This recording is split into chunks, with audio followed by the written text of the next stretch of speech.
ወጣቶች ተጠንቀቁ። ስለ ቤተ ክርስቲያናችሁ ስትናገሩ ተጠንቀቃችሁ። ስለ አባቶቻችሁ ተጠንቀቃችሁ። ስለ እናት ቤተ ክርስቲያናችሁ ተጠንቀቃችሁ እንድትናገሩ ያስፈልጋል። ማቴዎስ ወንጌል ምዕራፍ 10 ቁጥር 40 ተመልክቶ አይቶ አንብቦ መናፍቅ መሆን አይቻልም። ቅዱሳንን አታሳዝኑ። ቅዱሳን ከረገሟችሁ ትሞታላችሁ። አጋንንት ያምናሉ ግን ስራ የላቸው። ስራቸው ክፉ ነው። መልካም ስራ የላቸው። ማይጠንታችን ጸሎታችን ሁሉ በ24ቱ ካህናተ ሰማይ ወደፊቱ እንዲደርስ አድርጎ የሚቀበለን አምላክ እኮ ነው ወገኖች። ከምድራዊው መንግስት ይልቅ ሰማያዊው መንግስት ይሻለኛል። ከምድራዊው ንጉስ ይልቅ ሰማያዊው ንጉስ ክርስቶስ ይማርከኛል። በድንግልና እናትነት በድንግልና ጡት ማጥባት ልዩ ያደርጋታል። አይናችን ነሽ ማርያም አንቺን አይንኩብን የተዋህዶ ልጆች እንወድሻለን። ሰላም ጤና ይስጥልኝ የተከበራችሁ የእማማ ሚዲያ አድማጭ ተመልካቾቻችን እንደምሰነበታችሁ። ሳምንታዊውን የእማማ ዳሰሳ መርሃ ግብራችንን እነሆ ጀምረናል። አብራችሁን ቆዩ። የዚህ ሳምንት የእማማ ዳሰሳ መርሃ ግብራችን ቀዳሚ ያደረግንላችሁ በአዲስ አበባ ሀገረ ስብከት ደብረ ይባቤ ቅዱስ ያሬድ ቤተክርስቲያን የቅዱስ ያሬድ ዓመታዊ የንግስ ክብረ በዓል የነበረ ሲሆን በደብሩ ሰንበት ተማሪዎች የወረብ ዝማሬ ቀርቧል። ተከታተሉን።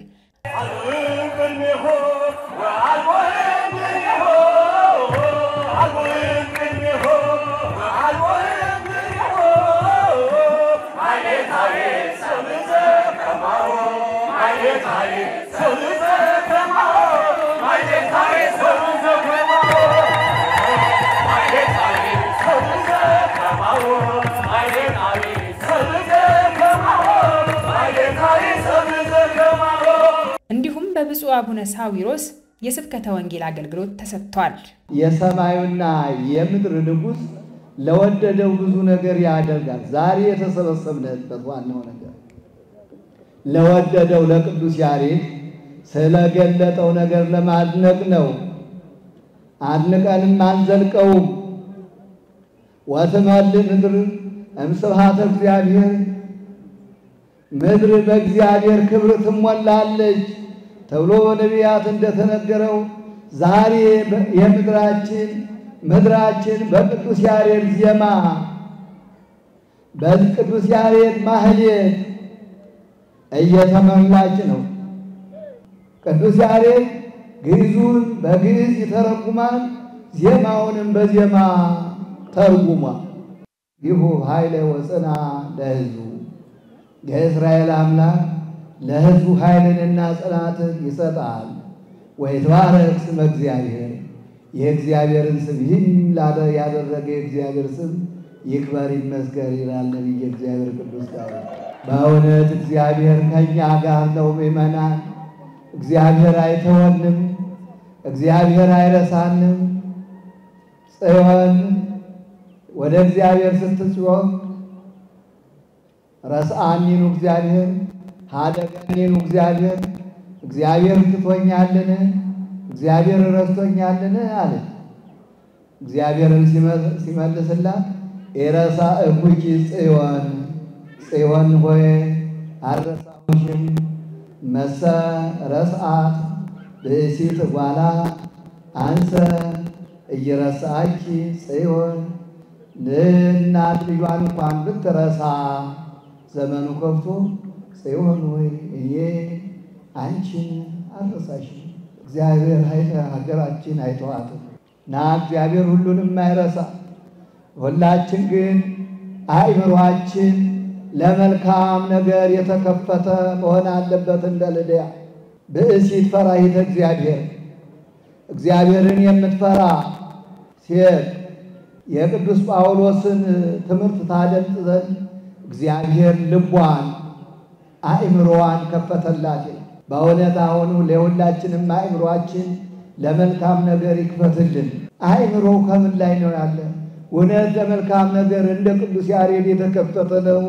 እውነት እንደ ደጋጎቹ አባቶች ዓይኑ ከእግዚአብሔር ጋር ነው።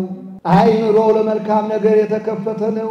በእውነት በአሁኑ ጊዜ ለመልካም ነገር ከመልካም ነገር ይልቅ በብዙዎቹ አእምሮ ለክፉ ነገር የተከፈተ ነው። ወደ ሀተታው አንገባም፣ ይገባችኋል። ወጣቶች ተጠንቀቁ።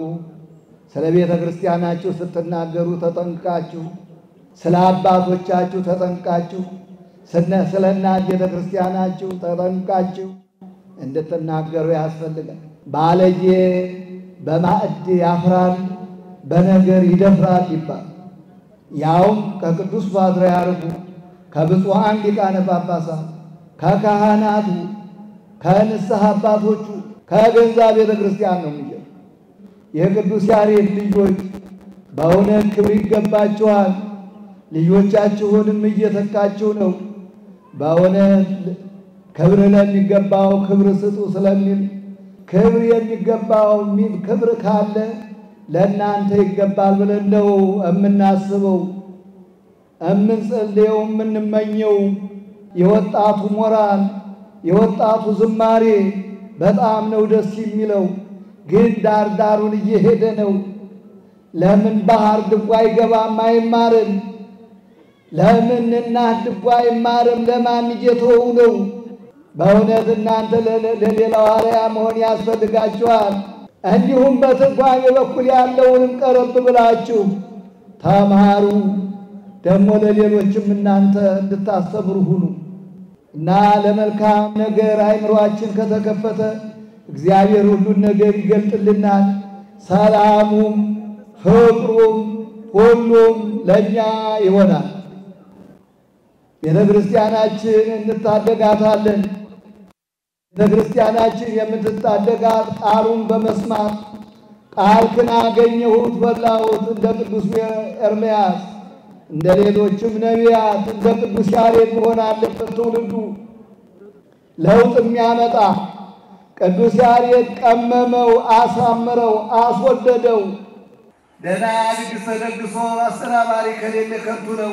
እንዲሁም ደህና ባለቅኔ በቤተ ክርስቲያን ቅኔውን ሲሰራ ተመሪው ድምፅ ያለው ከሆነ ለሕዝቡ ያዳርሳል እና ደህና መሪና ደህና አስተናባሪ ያስፈልጋል ለቤተ ክርስቲያን። የብፁዓን ሊቃነ ጳጳሳት በረከታቸው በእኛ ላይ ይደርብን። በመቀጠልም በአዲስ አበባ ሀገረ ስብከት ቻይና ካምፕ ቅድስት ሥላሴ ቅዱስ ሚካኤልና አቡነ ተክለ ሃይማኖት ቤተክርስቲያን በሊቀ ትጉሃን መምህር ገብረ መስቀል ኃይለ መስቀል የስብከተ ወንጌል አገልግሎት ተሰጥቷል። በጥቂት ወደ እናንተ አደረስን። እነሆት እናትህ፣ እነሆ ልጅሽ፣ እነሆ ከመስቀሉ ስር ተቀበላት። ደስ ይበላችሁ። ክብር ለመድኃኔዓለም። ተቀብሏት ይዟት ወደ ቤቱ ሄደ። ሞትን አልቀመሰም፣ ወደ ሰማይ አረገ። ደስ ይበላችሁ። ክብር ለመድኃኔዓለም። ሞትን አልቀመሰም። ዮሐንስ ወልደ ነጎድጓድ ድንግል ማርያምን የተቀበለ ኢየሱስን ይቀበላል። ተክለ ሃይማኖትን የተቀበለ ኢየሱስን ይቀበላል። ነቢያቱን፣ ሰማዕታቱን፣ ቅዱሳኑን የተቀበለ ኢየሱስን ይቀበላል። አዎ እኔን ብቻ አይደለም አለ፣ አባቴን ይቀበላል። እናቶች፣ አባቶች፣ እህቶች፣ ወንድሞች ቤተ ክርስቲያናችን ታቦት ቀርጻ ቤተ ክርስቲያን ሰርታ ዝም ብላ አይደለም ጻድቃንን የምታከብረው። አባታችን አቡነ ተክለ ሃይማኖትን 57 ዓመት ከጸለዩበት ዋሻ ዛሬ አጽማቸው የፈለሰበት ነው። ደስ ይበላችሁ። ክብር ለመድኃኔዓለም። 57 ዓመት ከ57 ዓመት በኋላ ይቺ ዋሻ ደብረ አስቦ ትባላለች። በደብረ አስቦ ዋሻ ውስጥ 28 ዓመት ከፊት 3 ጦር፣ ከኋላ 3 ጦር፣ ከቀኝ 3 ጦር፣ ከግራ 3 ጦር 12 ጦር እየወጋቸው 28 ዓመት ቆሙ። ከዛች ዋሻ ውስጥ አንድ እግራቸው ደከመኝ አለችና ተቆረጠች። በአንድ እግራቸው እንደገና 7 ዓመት ቆሙ። በደብረ አስቦ ዋሻ ውስጥ 35 ዓመት ቆመው አረፉ። ደስ ይበላችሁ። ክብር ለመድኃኔዓለም ይሁን። የድንግል ማርያም ልጅ ኢየሱስ ክርስቶስ ሆይ አጽሜ በየት እንዲሆን ትፈልጋለህ? የት እንድቀበር ነው የምትፈልገው? ፈቃድስ ወዴት ነው አሉ። 35 ዓመት በቆምክበት በዚህ ዋሻ ውስጥ ለ57 ዓመት አጽምህ ይቆያል። ከ57 ዓመት በኋላ ግን ከአራቱ ማዕዘን ልጆች ይሰበሰባሉ፣ ይመጣሉ። አጽምህን ከዚህ ዋሻ አውጥተው ወደ ታላቁ ገዳም ይወስዳሉ ብሎ እግዚአብሔር ነገራቸው። 57 ዓመት ሲሆን ቀኑ ሲደርስ ልጆቹ ተሰብስበው በዛሬው ቀን ግንቦት 12 ቀን አጽማቸውን ከዋሻው አውጥተው ወደ ገዳም ወሰዱ። ደስ ይበላቸው። አጽሙ የፈለሰበት አጥሙ የወጣበት ነው ዛሬ። ኪዳን ያደረሱት፣ ማህሌት የቆሙት፣ ያመሰገኑት፣ ቅዳሴ የቀደሱት፣ ያመሰገኑት እነዚህ ሁሉ ዋጋ ይወስዳሉ። ውሃ ቀድታችሁ እንጀራ ቆርሳችሁ የአቡነ ተክለ ሃይማኖትን ዋጋ ትወስዳላችሁ። ጻድቁን በጻድቅ ስም የተቀበለ ያመነ ይወስዳል። ምድራዊ ነህ ሰማያዊ ነህ የተባለ አዲስ ሐዋርያ ተክለ ሃይማኖት ዛሬ መጥቷል። ደስ ይበላችሁ። ክብር ለመድኃኔዓለም።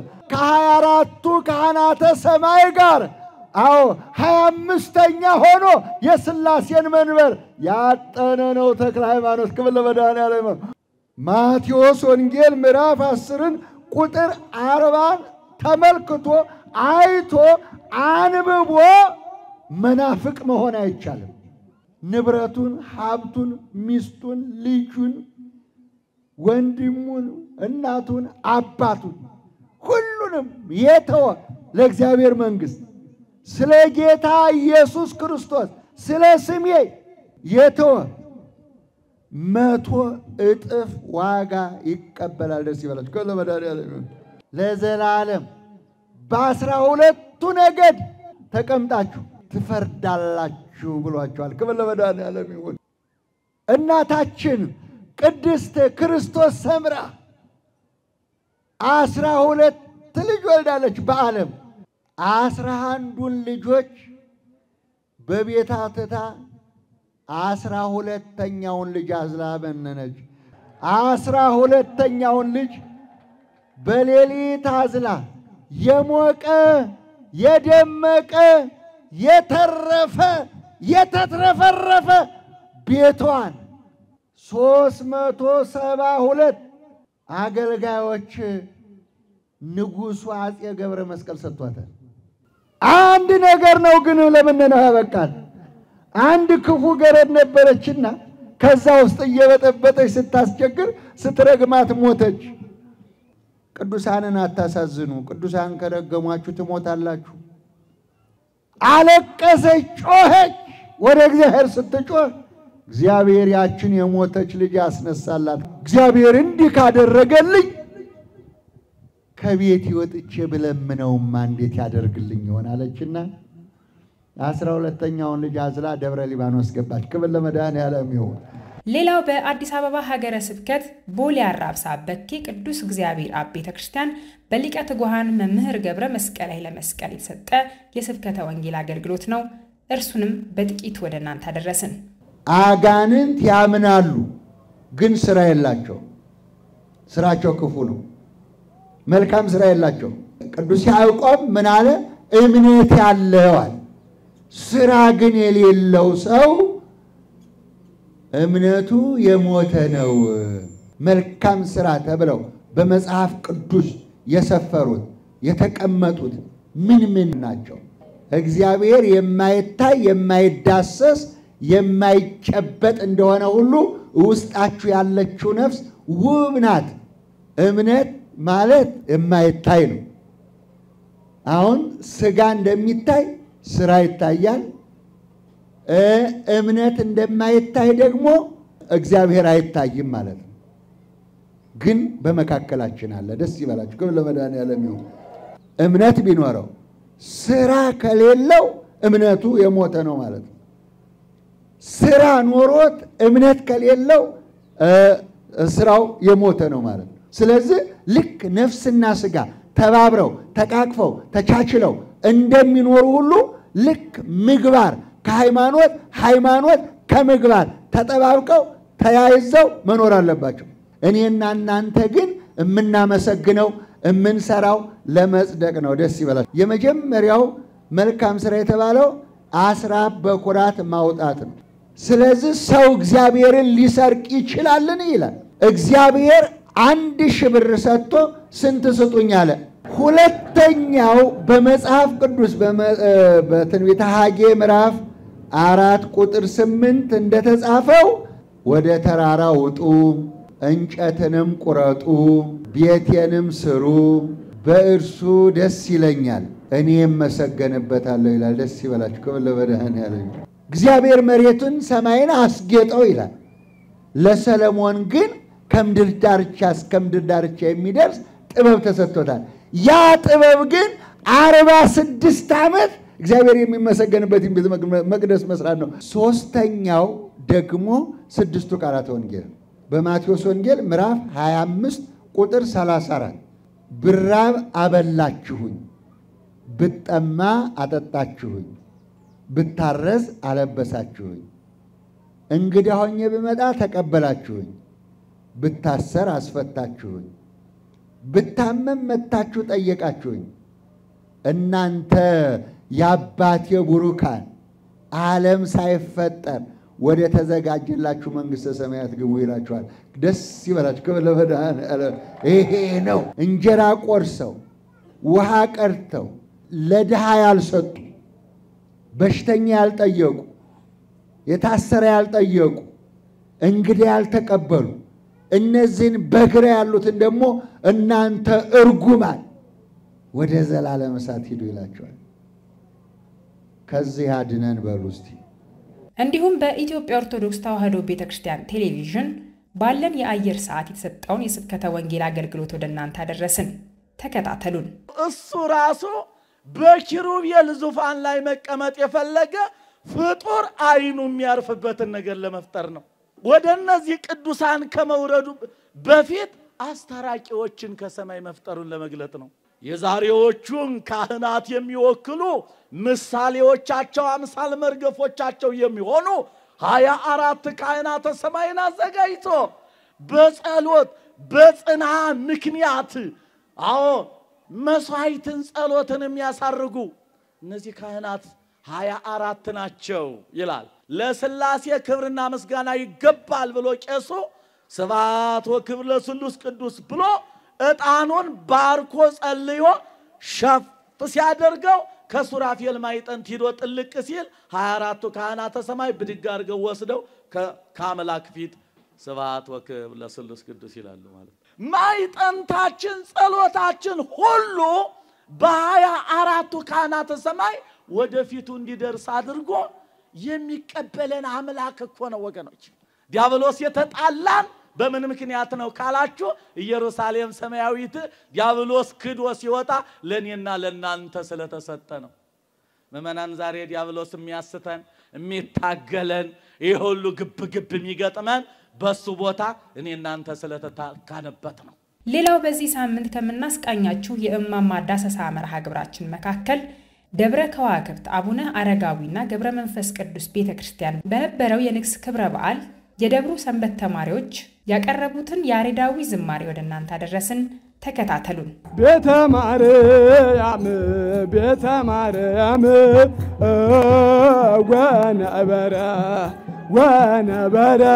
ወነበረ ቤተ ማርያም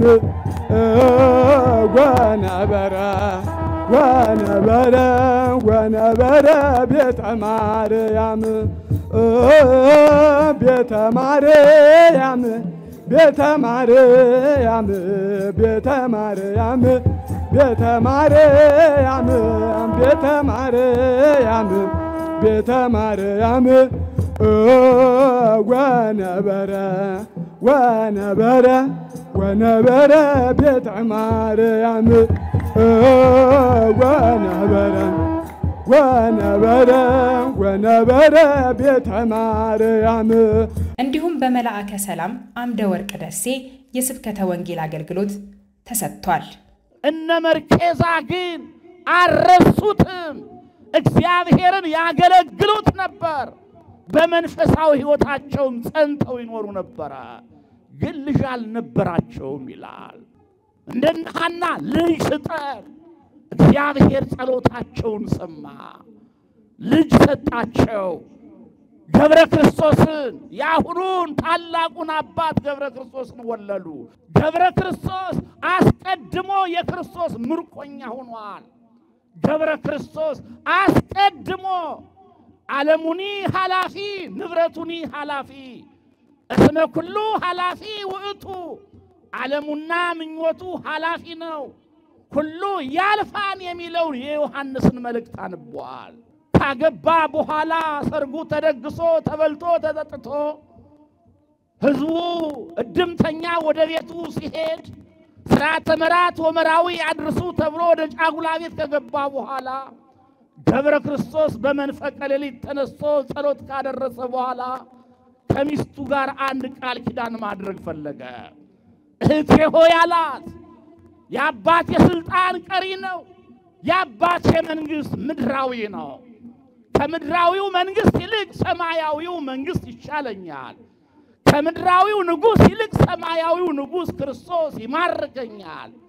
ስለዚህ አላት እኔ ካንቺ ጋር መኖር አልፈልግም፣ ግን ምስጢር እንዳታወጪ ሄደ ብለሽ እንዳትናገሪ ቃል ግቢልኝ ብሎ ቃል ካስገባት በኋላ ነው ሚስቱን ግንባሯን ስሞ ተሰናበታት ይላል። ከማን ጋር ልሁን ለማን ትተይ ብላ ስታለቅስ ከክርስቶስ ጋር ትቸሻለሁ ነው ያላት። እንደ ጴጥሮስ ክርስቶስን ፈልጎ፣ እንደ ማቴዎስ ክርስቶስን ፈልጎ፣ እንደ ጳውሎስ ክርስቶስን ፈልጎ ነው ይሄን ዓለም የናቀው ይሄን ዓለም የተወው። ምእመናን በእግዚአብሔር መንግስት ባለጸጎች ለመሆን ዛሬ ራሳችን ድሃን አድርገው። በመጨረሻም በአዲስ አበባ ሀገረ ስብከት ቀጨኔ ምዕራፈ ቅዱሳን ሰገነት ቅድስት ኪዳነ ምሕረትና አቡነ ዜና ማርቆስ ገዳም በሊቀ ትጉሃን መምህር ገብረ መስቀል ኃይለ መስቀል የስብከተ ወንጌል አገልግሎት ተሰጥቷል። እርሱንም በጥቂቱ ወደ እናንተ አደረስን። ተከታተሉን። እግዚአብሔር ማደሪያውን ቀደሰ፣ ለየ፣ አከበረ ይላል። ርኅራኄ፣ ምሕረት፣ ኪዳነ ምሕረት በሉ ውስጥ በቃ ጌታን ከወለደች በኋላ ሌላ ወልዳለች የሚሉ አሉ። ደግሞ ሕዝቅኤል ዝግት አደረገባቸው። ትንቢተ ሕዝቅኤል ምዕራፍ 44 ቁጥር 1 ጀምራችሁ ስትመለከቱ ወደ መቅደሱ በር አመጣኝ፣ እሱም ተዘግቶ ነበር፣ እርሱ ግን ሳይከፍተው ገባ። ማኅተመ ድንግልና ነው። ሳይከፍተው ወጣ። እግዚአብሔር ነው የመረጣት፣ እግዚአብሔር ነው የለያት፣ እግዚአብሔር ነው የቀደሰ። ቀደሰ ማኅደሮ ልዑል ማለት ይሄ ነው። ማደሪያውን ቀደሰ፣ ለየ። በድንግልና እናትነት፣ በድንግልና ጡት ማጥባት ልዩ ያደርጋታል። የምድር ባለጸጎች ናቸው።